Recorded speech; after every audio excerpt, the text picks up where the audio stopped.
Good afternoon. Welcome to the Breaking the Mold, Indigenous Economies and New Collaborative Models for Greater Prosperity. My name is Caroline Hilton. I'm the CEO and founder of the Indigenomics Institute and the newly founded Global Center of Indigenomics. As the moderator today, I think it is so timely to be able to bring a perspective around what is emerging around collaborative models for greater prosperity. To understand the concepts of breaking the mold, it is essential to be able to understand that municipalities in Canada exist within Indigenous territories. Therefore, it is an emerging understanding that it's essential to have a role to play in working collaboratively with nations as part of the reconciliation process. This session is intended to explore economic reconciliation and specifically emphasize practices and examples of how municipal and First Nations governments can work together to address many economic challenges. The COVID-19 pandemic has highlighted the need to fully realize an Indigenous economy.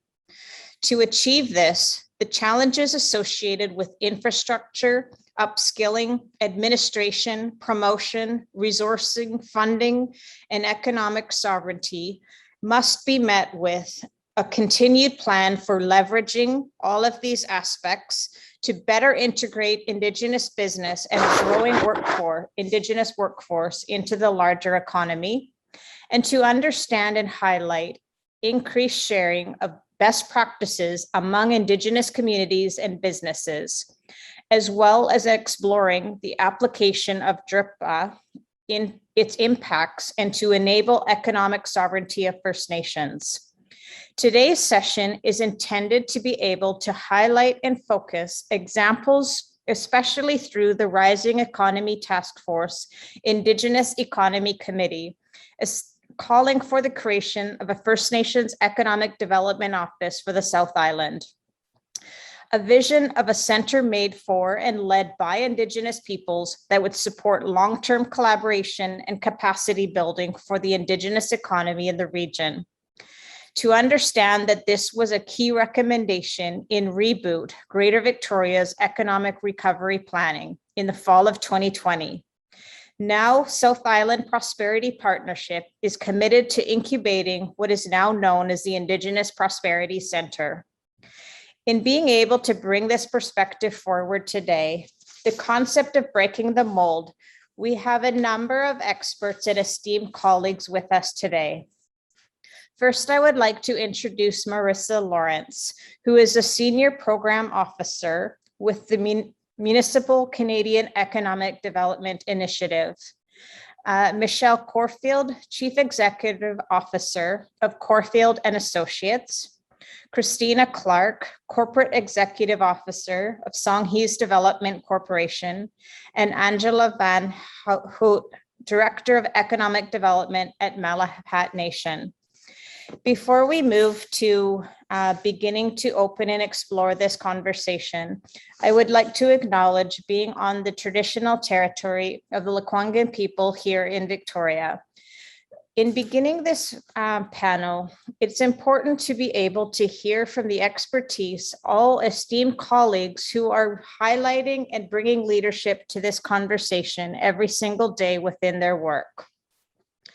In opening this conversation, the first question is, how can municipal governments and First Nation governments work better together on common projects, policies, and organizational structures for mutual benefit? Marissa, let's start with you, and then we'll move to Christina. Thank you, Caroline. I, too, am grateful to be coming to you from the unceded ancestral territories of the Musqueam, Squamish, and Tsleil-Waututh peoples and nations. I am really fortunate to be here, and I feel a little bit out of my league here with all of these incredible folks here today. I will say, from working on the SETI program, we bring together First Nations and neighboring municipalities to work on collaborative community economic development initiatives. We work with local experts and they find their own local solutions. We simply facilitate a third-party neutral process. And I think, you know, what is really key at the end of the day, and it's a step I think is often skipped, is education and shared learning, and doing so together in a way that is inclusive. And I would say that the very first step is that it is imperative that municipalities come to the table with a clear understanding that First Nations are not the same level of government. They are sovereign nations with inherent Aboriginal rights and title, and they need to be recognized as such. And I think that that's exactly where we need to always be starting from. Municipalities and First Nations then can learn about each other's jurisdictions, governance models, community planning, land use planning, economic development processes and planning. But without that step, without engaging in that shared space together, it will come back to haunt the relationship. And this is about building that sustainable relationship with a strong foundation that does not just exist within a few who maybe hold positions of power or staff positions at a certain time. This is really about embedding that key learning within the organizations, within the government. Thank you, Marissa. Christina? Thank you. And as we've worked together, our colleagues here on the call, we're realizing how many shared experiences that we are having in this space, despite the unique nature of every single relationship, municipal and local government relationship. I think it's important to recognize that there's an imbalance of resources. Municipal governments are generally very well staffed, and the staff is paid at a level that the First Nation governments can't compete with. So there's often a challenge with the working together when you have a large organization and a small organization, and the small organization needs to be recognized as a nation, and their self-determination should be acknowledged. So I agree with Marissa that the relationship development is the primary thing of importance, and it's about the people, but it needs to transcend the people. Not only do the people need to get to know one another, but the organizations need to know and understand one another. It needs to be institutionalized and systemized so that there are structures in both the First Nation government and the municipal government that will create ongoing opportunities for engagement and collaboration. The worst thing you can do is go to a First Nation after you've already done something, just to let them know and call that consultation. So starting that relationship early and maintaining that relationship. And that's also about how we handle conflict. When things don't go right and how we work through that's often how we get the most out of the relationship, of developing trust and working together and working through problems together. Those are the points I wanted to make. Thank you. Thank you. Michelle? So I've had the privilege and honor to work with several First Nations and develop protocol agreements between municipalities and the First Nation. And I think that is one of the starting points, is when you can start a conversation and then build together a protocol that both the municipality and the First Nation can work towards. I think that's a good step in creating that basic relationship foundation. I've also had the privilege of implementing a treaty, which I've seen the treaty in and of itself have opportunity for immediate relationships with their municipal partners, because they start then talking about shared service agreements such as water, sewer, and different things like that, which enables them to create a better understanding of each other. And of course, always coming together and having those conversations. And I think now that we see First Nations starting to participate in the, I think it's the provincial municipalities, there's an organization, I think we're starting to see that as a step towards understanding each other as well, right? It's not just on the municipality to know about First Nations, but First Nations to know about the municipalities and how those jurisdictions flow from the province. And I think that's a critical understanding as well. That's great. Thanks, Michelle. Angela? Thank you. Yes, to echo what everybody's saying, it comes down to that core, which is genuine relationship building, which is not defined by a certain number of meetings or engagements. It's an investment in time on both sides in order to grasp an understanding of the governance models that are driving both sides. there's efficiencies to be found in that relationship development when it comes to servicing, like Michelle said. You might realize you're developing infrastructure adjacent to something that the municipality is, and there can be efficiencies built into those kinds of projects. So that communication is customized.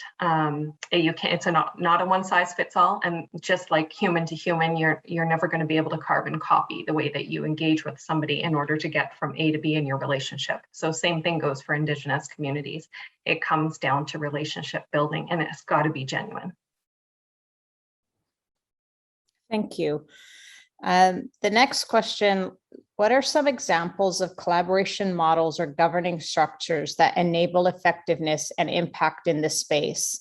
Michelle, I'm interested in what you have to add, and as well as your experience, and then maybe we can move to Marissa after that. Well, I have some concrete examples of collaboration. We can see that in the implementation of the Monmouth Treaty, where each of the First Nations was awarded a seat on the Alberni District Alberni Regional District, which seen a change in relationship because they became equals at that, and they were able to work out the 911 calls and buy into different services that weren't generally afforded to them when they were an independent nation. We also see different things that have happened, say in Vancouver, where I'm actually coming to you from today, in Musqueam, Tsleil-Waututh, and Squamish territory, where the city of Vancouver hired somebody specifically to be the relationship liaison between those three nations. That's another example of how larger urban centers can incorporate staff to help facilitate that when the First Nations don't have that capacity to participate at all the time. So there's a few different models that we can see happening. Another one is in Lake Cowichan. They have a protocol agreement with the city or the town of Lake Cowichan, and they enable the Lake Cowichan First Nation to utilize their planning staff to help advance development in the community. So just different things happen at different levels and scales depending on how big or small the nation or municipalities are. So I think there's some really exciting things happening at the moment in this space. That's great. Thank you, Michelle. Marissa, are you wanting to add anything? Sure. I mean, I would say just at a, if you're sort of starting from ground zero, and a lot of the good practices that we've really seen sort of build up and grow, and a lot of the partnerships that we've worked with have been, just the simple sort of creating a joint working group, creating a shared table where you meet, you start to create process that becomes embedded in how you operate as two governments. If it's a monthly meeting, and in our experience, having elected officials and staff sit at those tables, breaking out subcommittees from that joint working group to really engage a broader range of folks around the table who maybe have the subject expertise, and ultimately that joint working group can help to manage the relationship over time. I would say that we've also seen some really great progress of joint council meetings, and those, can look a multitude of ways. As you said, Michelle, it's going to need to look a multitude of ways. That's unique to every region, every community. We've seen seats offered at regional districts, but much to your point, Michelle, if that nation is not treaty, then it's a non-voting seat. And what does that mean at that regional district table? So I'm really interested to see what is DRIPA going to do to the Local Government Act, and how is that going to be, challenged and changed in a way that we actually can see much more truthful and honest collaborative models in the years to come. That's great. Thank you.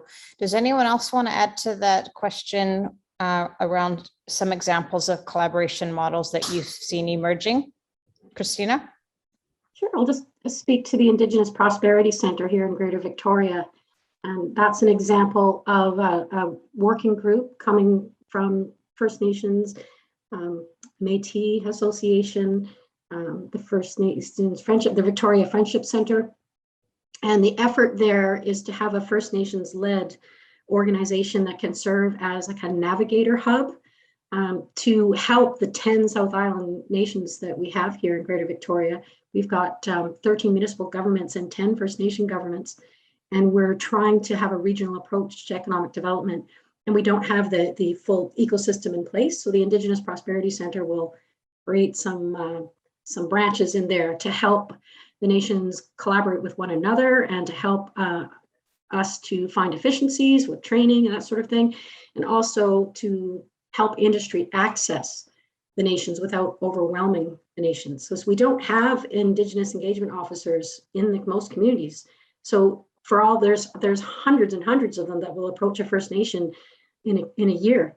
And each one of those is adding to somebody's workload to try to deal with that engagement. So often the nation will respond to engagement processes that are aligned with their priorities. So it's important to understand the priorities of the nation that you're working with, and finding where you have alignment, where you're working, both working to the same end, rather than creating more work for the nation. Thank you. Thank you. And realizing that the emergence of an Indigenous-led prosperity center, how many different levels that can address within a region, even looking at your opening comments specifically around the relationship requirements, looking at the balance of power, access to capacity, funding, there's so many aspects, particularly within a pandemic post-recovery response. The realization of having a collaborative model that supports meeting nations where they're at is an essential function of being able to respond to a new environment of economic reconciliation, a new environment, as Marissa spoke to, of the application of DRIPA and how that is going to impact municipalities and regions specifically. I think in also understanding the particular nature and uniqueness of shifting Indigenous governing structures, where we're seeing trends and patterns of First Nations joining the Union of BC municipalities, that the distinctions of governing structures are all relational in nature, and the intention of those are to advance the quality of relationships, the quality of engagement, the quality of design, and to uphold those in a manner that has a structure and allows pathways for relationship development, each of which you have described as essential to the foundation of success and particularly of economic prosperity. In saying that, looking at the next question, what are some examples of projects or structures where positive outcomes have emerged that you've seen within your work? Does anyone want to take a stab at that question? Christina? I just want to flag the City of Victoria City Family Project. That is a reconciliation table between the City of Victoria and the Lekwungen Nations, Esquimalt and Songhees Nation. And we started that table in 2017. And we call it a family because what emerged from it is it's a group of people representing the city and representing the nations coming together as a family to work through how to have a healthy relationship, and making recommendations both to the city and to the nations on how to proceed. And it's helped us through some difficult times. We saw some protesting this summer, and some of it by people external to the city, visitors to the city, and some of it done in a way that Lekwungen people, and actually 9 of the South Island chiefs, spoke out against the destruction of property in the downtown core. And our community was experiencing some sort of hate coming out of that. And the city family was a way for us to kind of come together around that issue, to talk about a really serious issue. We had community members that were scared and hurt, and the city, because they were close to us in that way, understood the impact of what had happened on us, and we were able to keep our relationship strong despite the fact that statues had been torn down and red paint had been thrown on statues in the city here. We were able to maintain a healthy dialogue at the same time as we had some young community members participating, and our leadership acknowledged that it's their right to do that, and that both could exist at the same time. The young people were expressing frustration that it's taking us too long to resolve issues that are important to them, and they wanted to take action. So the chiefs acknowledged that the youth wanting action, and we need to take action. And that's the takeaway from it. But I think it's a good example. And as the elected officials shift and for both the nations and the city, what we've decided is that no one leaves the family. Even if you're not reelected, you're a member of that family. There may be new people added to it, but no one's ever kicked out of the family. So it'll grow over time, and it'll have its own elders, and it'll be a generational thing. But I think it's a lovely model. Thank you. I love that, Christina, the reference to the family. And really what we're wanting to be able to get to is this concept of the longer term architecture for collaboration, the structures of those, the outcomes of that, and to weave that relational aspect, the responsibility and the outcomes to that. It sounds like that's a tangible example of the city of Victoria working within a described structure that elevates that relationship between the Lekwungen nations and the region, and really being able to have a place to demonstrate leadership points, to establish places of those examples of challenges of what's happening in the region, and have the voice for where nations are able to have their voice in that. That sounds like a very successful example as an outcome of having a voice, having a place to participate, building that structure, and building that inclusion. So those as foundational aspects of economic reconciliation, when we can support the structure to create that space, that's where we're beginning to see these successes. Does anyone else want to add some examples of positive outcomes you're seeing in your work? Well, one of the areas I think I can talk about is where we're starting to see lots of collaboration around addressing affordable housing.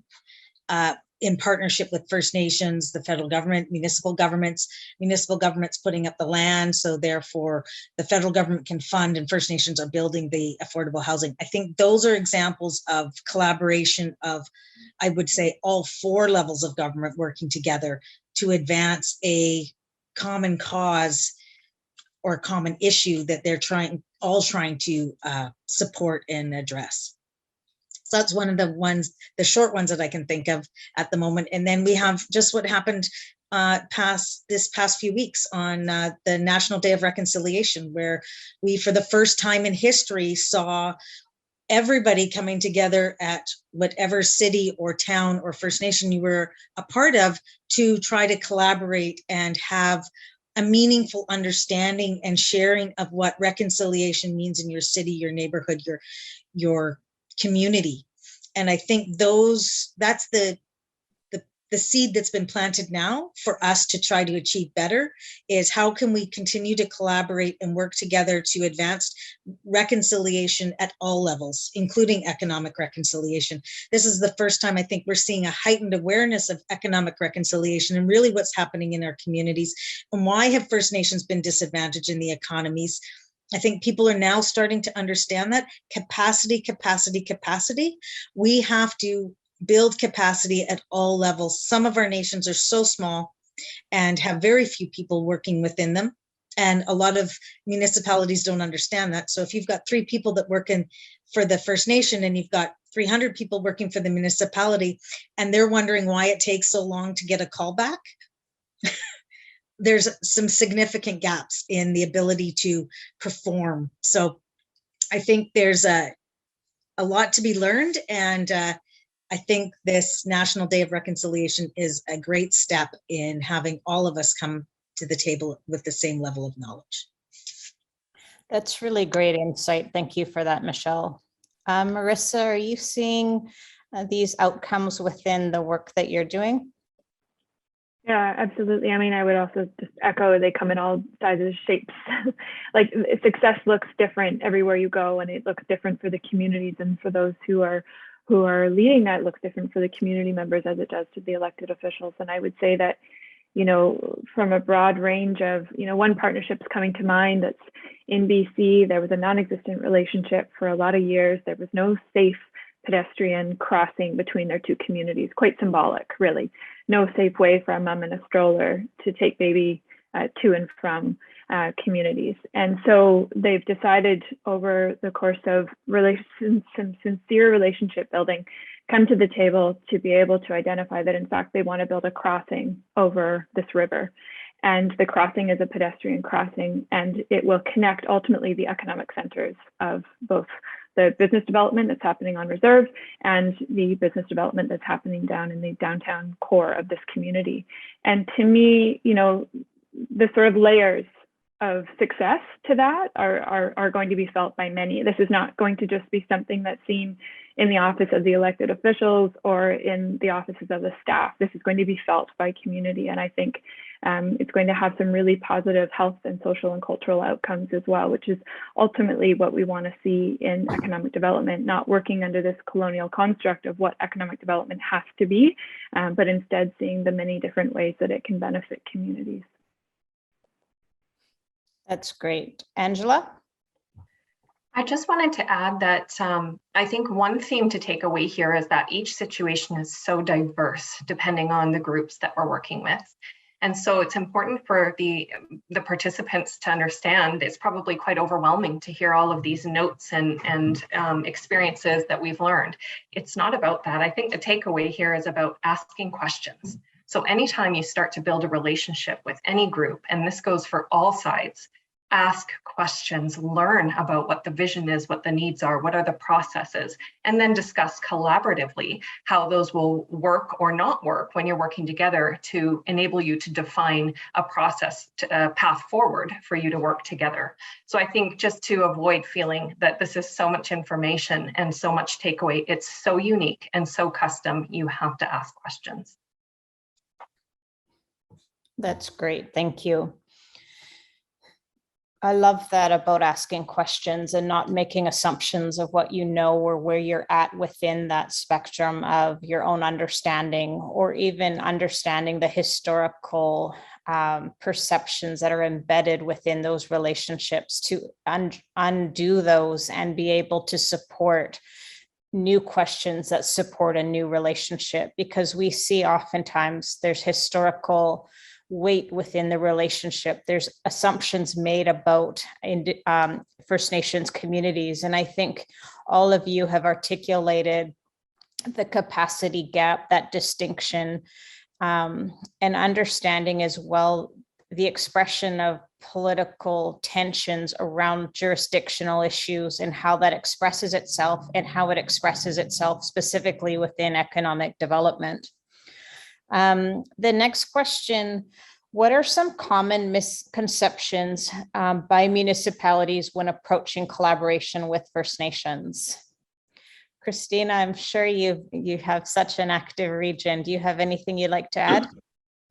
I do. And part of it speaks to what we were just talking about, in that the first thing the municipal government needs to do is understand the organization they're working with the First Nation.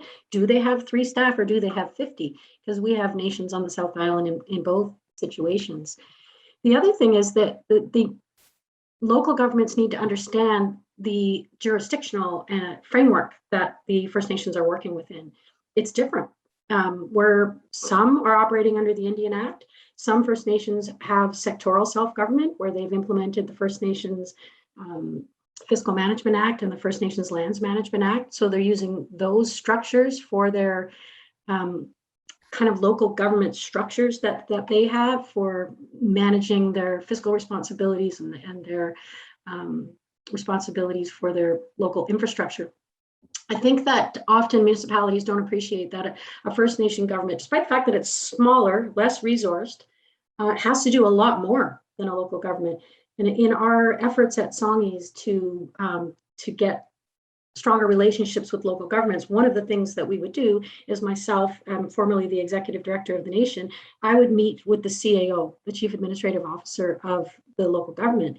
And the first thing that I would do is tell them about my job. What does my job look like? And we'd kind of compare it. And every time the response I would get was, I had no idea.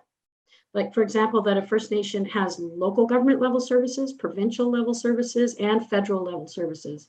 So in addition to all those levels of service provision, we also have land claims and treaty negotiations, and we have businesses that we operate. So understanding the complexity is extremely important. And just to hammer home a point I've made before is understanding that there isn't an engagement officer to match every engagement officer that other organizations have. It is a really big problem. We need to figure out how to fund that engagement work, because it's not fair to ask of the nations that they divert revenues from really critically important internal needs that they have to this body of work. So I think it's really important that we fund this engagement at, I don't know if it's federal or provincial or municipal level, but it needs to be well resourced so that we can, so that people can be hired for the nations to do this work. Another example of that would be the referral process. If a local government or industry are undertaking something in a First Nation territory, and they have a requirement to engage with that nation, and if the nation doesn't have the capacity to respond to a referral, this development is happening in this area comment, if the nation doesn't have the capacity to respond, things happen without them. So a lot of nations have really, out of kind of desperation, pooled resources to hire people to work in the referrals offices so that they can stay on top of all of the things that are happening, particularly that impact the environment in their communities. And then you start seeing things like the non-qualis society, where multiple First Nations are pulling together in order to try to resource that properly. There's a huge gap, and it's impacting not just First Nations, but everyone who's needing and wanting to engage with them. Thank you. That is wonderful insight, Christina, and really demonstrates kind of that concept of how many balls are in the air, of trying to keep all of those levels of reporting, relationships, jurisdiction shifting as nations are building their processes for self-determination. And all of this expresses itself within economic development. So whether it's water, whether it's municipal services, all of the understanding of what that means and how it's consistently reflected in the language of impact. It's important for municipalities to understand that economic development is the space for realizing nation self-determination, realizing the space for decision-making, governance, and that ability of what that regional presence is and how it expresses itself. And I think realizing even just what you've articulated of how many areas of focus nations have, and just trying to be able to do that with that example of 3 people in the office versus 100 people in the office is really important to understand. Carol-Ann, yep. I just want to add another nuance to that I think it's really important for people to understand, that the people undertaking that body of work at the First Nations are also working in an environment of extreme trauma, intergenerational trauma, and the impacts of that on the workforce and on the community itself can't be underestimated. It impacts everything we do. In all aspects of my work, I need to be trauma informed. I need to be aware that there's a whole, like this summer, as we're reeling from all of the discoveries of the children, and we're still trying to carry on our work. And I had a call from our administrator at the nation that just said, help. I'm getting call after call after call, and they're reaching out to us and they're wanting to help and they're wanting to advance reconciliation. And I'm exhausted, and I'm emotionally exhausted, and I can't handle another call. And she said, I feel like they're offloading onto me this work of reconciliation, and I don't have the emotional capacity to handle it. So that's something we all have to keep in mind too, that there's a lot of pain and hurt, and it's present, very much still present with us in our work today.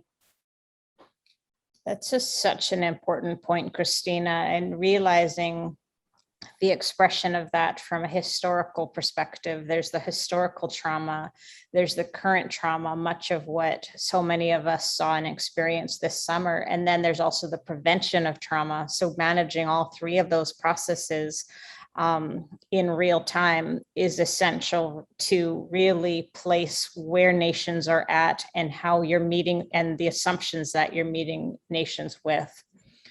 Michelle?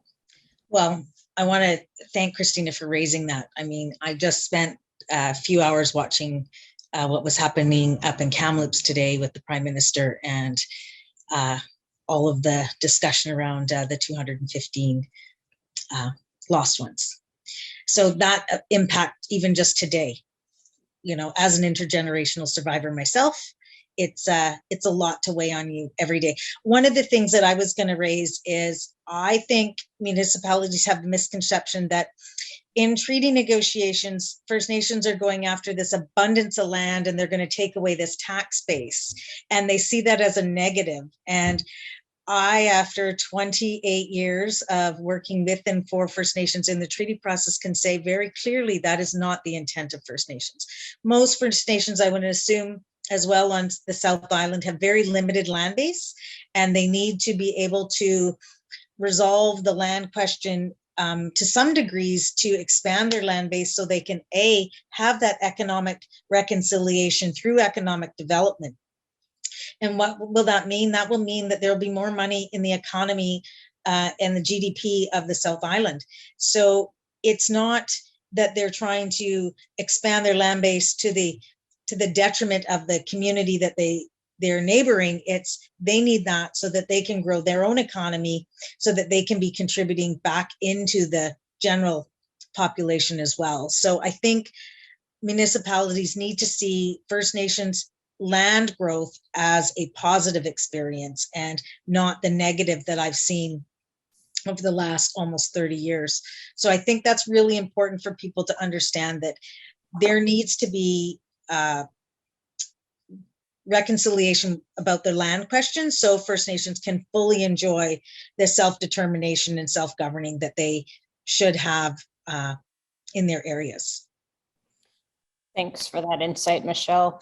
Building on that point, we look to examples such a modern day treaty group on Uhaiyat on the west coast of Vancouver, where we're seeing a seismic shift happening within the emergence of the nation. My work at the Indigenomics Institute is illustrating tangible examples of how nations are becoming economic powerhouses. And we look to an example like Uhaiyat, who has a road going into the local town now, will be a core partner in that, and owning 6 to 8 lots within the town itself, have become the largest landowner in that region. So realizing this shifting story of there's one part of how nations are struggling, but there's another that needs to be paced with, that nations are emerging as economic powerhouses. And how do we meet that new narrative, address the assumptions or the misconceptions about Indigenous peoples and the challenges that exist within the economic development realm? Angela, do you want to add anything to this in terms of what you're seeing in your work? Yes, just with regards to some of the misconceptions, I think mainly the patterns I've seen over the last decade are relative to land value and jobs. Land value being a big one, where fair market value is often not given on reserve lands or where economic development activities are planned. And also jobs. I think there's a misconception that if you offer jobs to a First Nations community, that's something that's going to help any social issues that they're having around employment. And it just goes so much deeper than that. And thank you, Christina, for bringing up, the history and the pain and things that we're still working through. Also being an intergenerational residential school survivor from my mother's side. Really feeling that pain directly, and how does that feed into some of the social issues that we still see today? It isn't about providing jobs. In the nations that I've been lucky to serve, those who are working because they want to be, and those who are not are not. It has nothing to do with a lack of jobs. It's about other social issues or the fact that they don't want to be working in the system. So that's not a solution. a solution is creating some kind of, I think, from youth and beyond, to create opportunity, the idea of opportunity and growth. It's not about labor, it's about what can we expand, whether it's education and experience and access and opportunities that are available as they mature. And it'll take years to see that change, but it needs to start now, I think, with the youth. Thank you. Marissa, I'm interested in your perspective of what you're seeing. I'm sort of thinking about it somewhere in the middle of what you've just said, Caroline. It's the, the nations who are sort of early on that ECDEV journey, and then you have the powerhouse nations. And I think there's also some space in the middle there where jurisdiction, I come back to this over and over again, this gap is huge. And I think it's also really important for municipalities, where there's been a lot of misconception, is that the jurisdictional boundary of IR, number one, number two, that is the land base that the nation is interested in talking about, or has jurisdiction to talk about, or has interest in. And minds are sort of blown when the nation says at the table, we want to be in a conversation when we're talking about what's happening in that body of water, or we want to be in a conversation when we're talking about what's happening within the territory in a different way. And I think that if you think about a good relationship, and you strip away this sort of political jurisdiction, it's about inviting your neighbor to the table in a seriously good way. Like, what does that mean to bring somebody to the table as if you'd like to be brought to the table on an issue without, and that's not even acknowledging what was my very first point about municipalities having to understand that nations are sovereign nations, they have inherent rights. And that, to me, is, if we can't address jurisdiction in a broader way outside of sort of how federal governments have defined that, then we're going to continue down the same journey of broken relationships. And I think another misconception is that this is not a linear path. This is not this idea of reconciliation or relationship building is not linear, and there are going to be breaks in that path.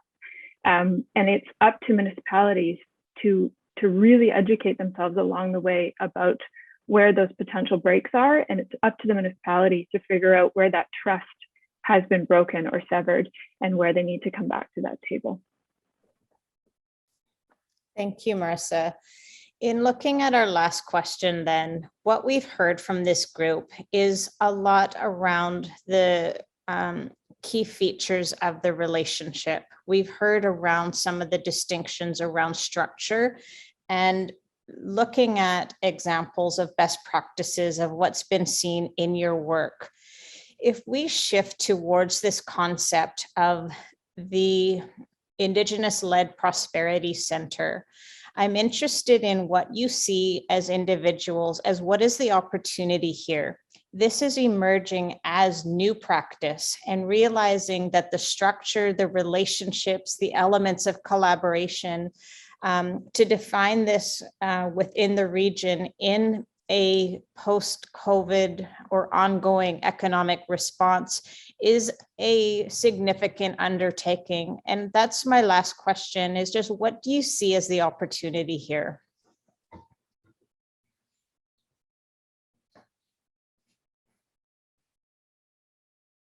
Christina, are you ready? Sure, I'll speak to that one.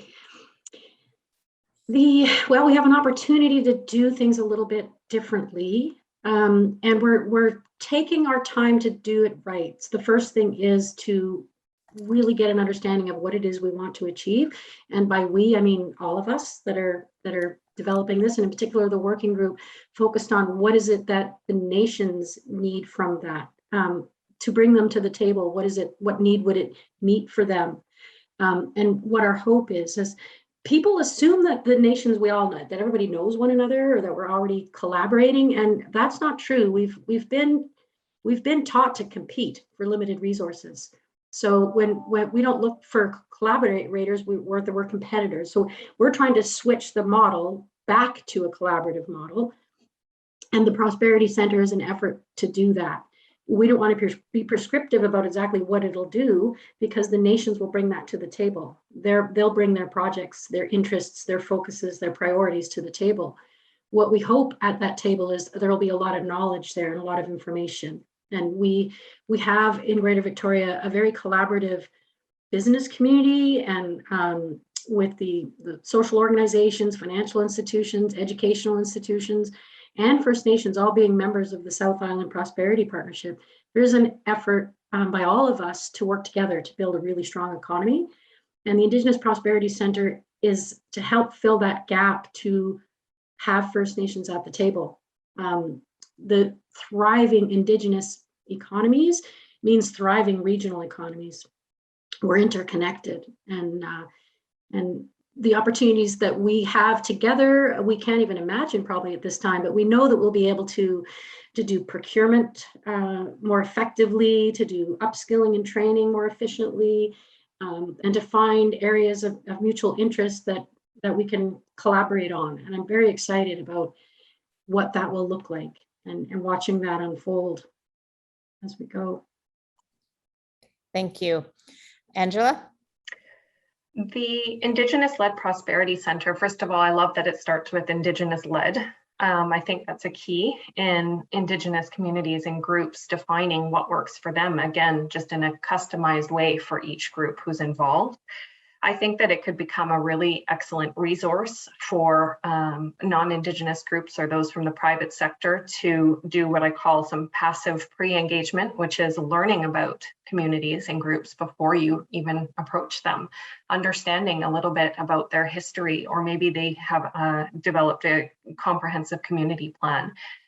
So you can better understand the vision of the community, the needs, the vision and the dreams, their environmental policies, prior to even setting foot in front of them and meeting them. And it provides that background. So it could be an incredible resource or a hub where it makes it easier to be able to start building a relationship and building capacity within communities. That's great. Thank you. Marissa?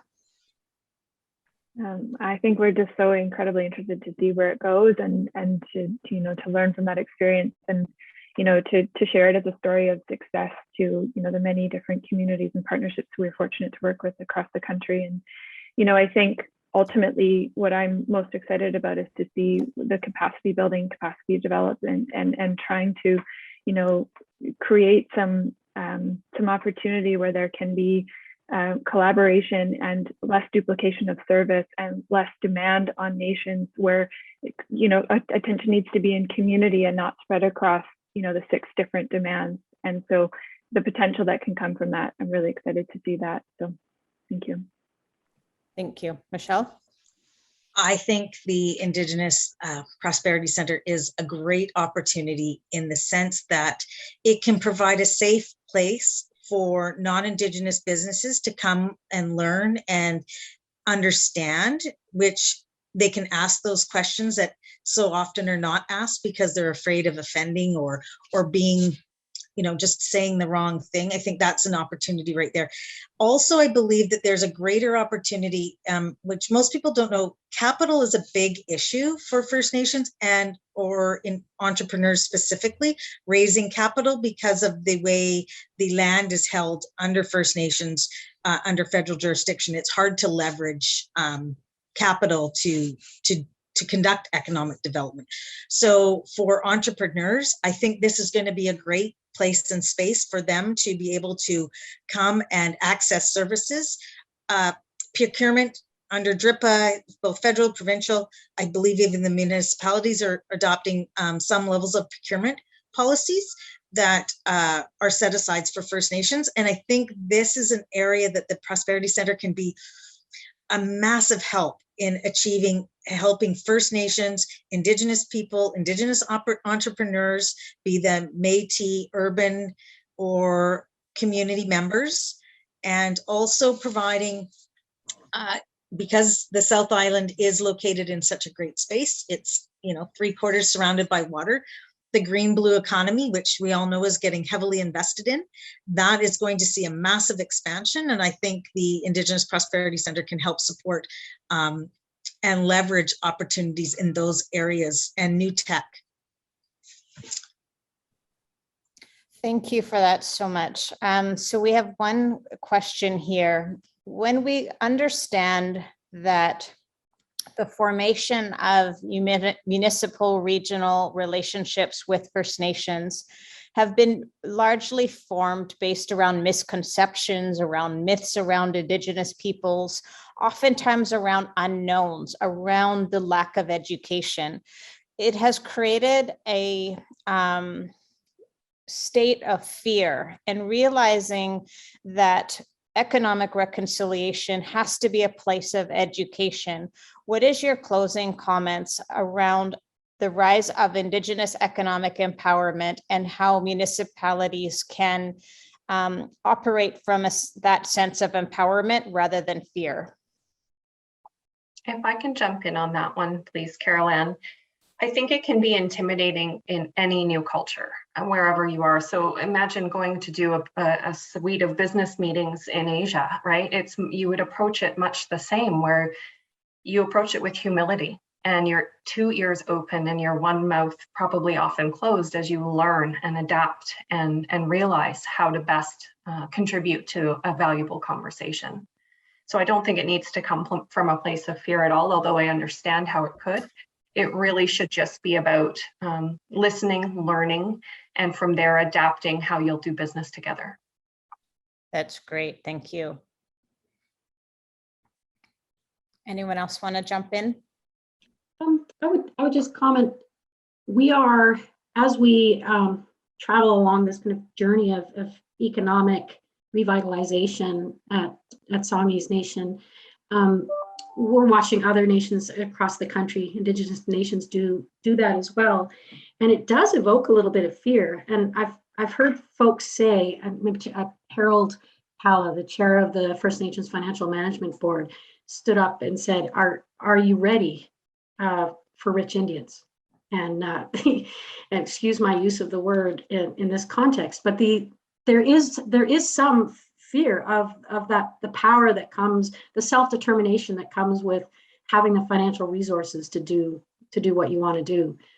But I think all that Canadians need to do is look at First Nations who are further along on their journey to actualize these things and see the transformative power that they have in the regions where they are.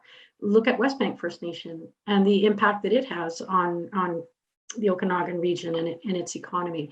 It's a positive impact. I think that's true for any First Nation as they grow their economy. It's a positive for everyone.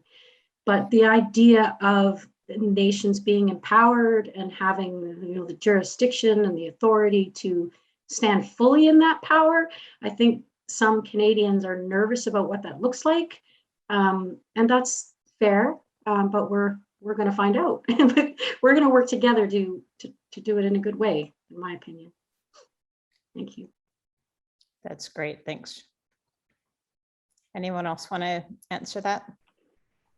I'd just quickly say that if there's fear, I don't really want to give space for it. I think because the fear is often built on the misconceptions and the myths.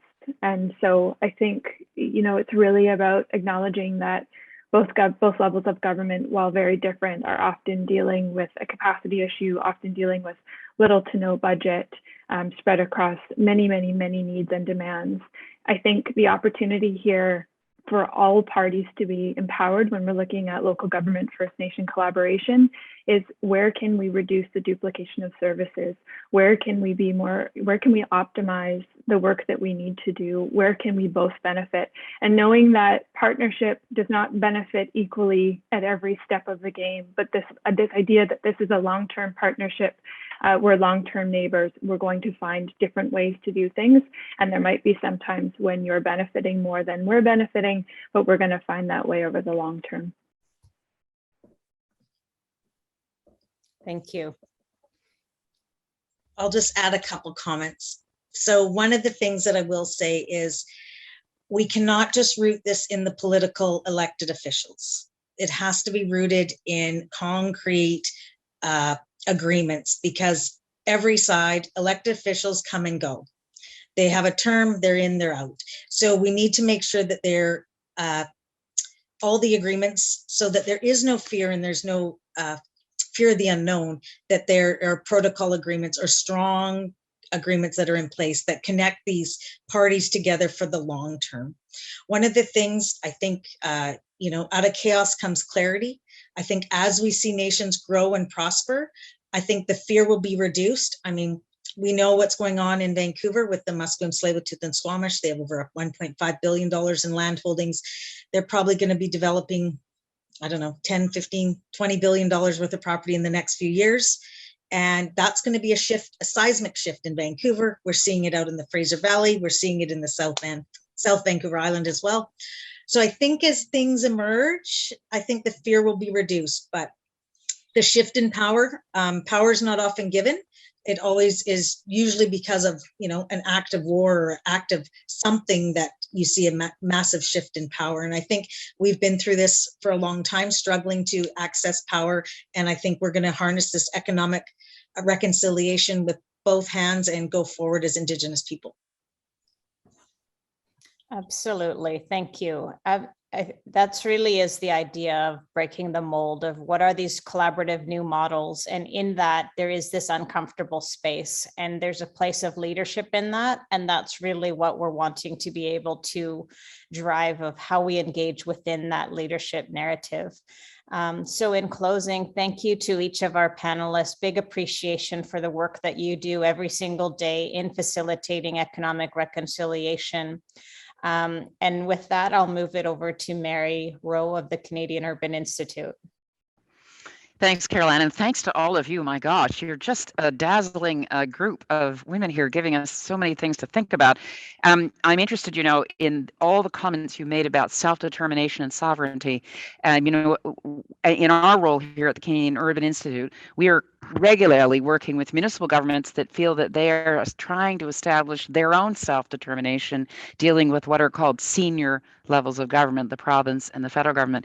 And it occurs to me that so much of what they can learn about asserting their own power with those other orders, they can learn from you in terms of what you're suggesting about what partnership truly looks like, what collaborative co-design of economic prosperity can look like. And when you were talking about procurement, upskilling, the green economy, these are all things that local governments, local municipal governments across the country are coming to terms with in different kinds of ways. So what a great example of allyship, that those local governments could actually turn their attention to forming just and equitable partnerships with you and the sovereign nations that you're advocating for and that you're part of.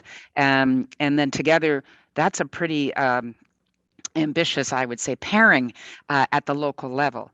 And you've given us so much to think about. I had a conversation with former National Chief Perry Bellegarde about this, about Indigenous sovereignty versus self-determination for cities. And he was very quick to point out to me all the different changes, all the different differences that exist. But there is an element here of how, and I appreciate the point that, who was it who just made it? One of you made it, maybe it was you, Michelle, that power is not actually graciously handed over. It's taken, right? And what an inspiration you all are about an example of that. I remember when Caroline was first putting Indigenomics together, and she said to me, it's $100 billion economy. And I said, wait, Caroline, what do you mean 100 billion? And then right after that, Clearwater was announced, and then the development, the Squamish development in the Burrard Inlet was announced, and I thought, oh my gosh, this is such a profound kind of shift for people to understand that this is about opportunity, this is about economic justice, and that you, in fact, are describing what every local community is experiencing through COVID, is how to actually take control and charge of their own economic destiny. So you've been terrifically inspiring for everybody here, I know, and we've had dozens of people across the country listening to you. And I know we'll take away all sorts of provocative thoughts that you've put in their heads. All these sessions get recorded, everybody knows, and they'll get posted again at citytalkcanada.ca. We're very appreciative of the leadership of the City of Victoria and the Victoria Foundation, who are our partners for COI Local. We've had a fantastic day. We have another session coming up right after this, which is about, it's the non-field field school community immersed learning, which is the University of Victoria reaching out to the Cowichan tribes and doing an immersive learning experience during COVID. I mean, what could be more difficult? But they're going to talk about what surprised them, what they learned, what they collectively learned. That's going to be on this Zoom channel, coming soon to a Zoom channel near you, coming on right after this one. And as I said, we'll be posting all these things live over the next few days and then into the next couple of weeks. And then CUI Local continues tomorrow and Wednesday. And then we have other sessions on Thursday and Friday. We encourage you to go to, they'll put in the chat actually where you can find out where the next sessions are. We hope you'll keep coming back. And again, thanks to Marissa and Angela and Carol-Ann and Christina and Michelle. I'm hoping at one point today we'll see a man. I feel like there are only women in Victoria, apparently. We've had so many fabulous, strong women. Delighted to have you. And thanks for being so generous with your time and so cogent and inspiring in what you shared with us. So thanks again. And thanks, Carol-Ann, for anchoring the session so beautifully. Thanks, everybody.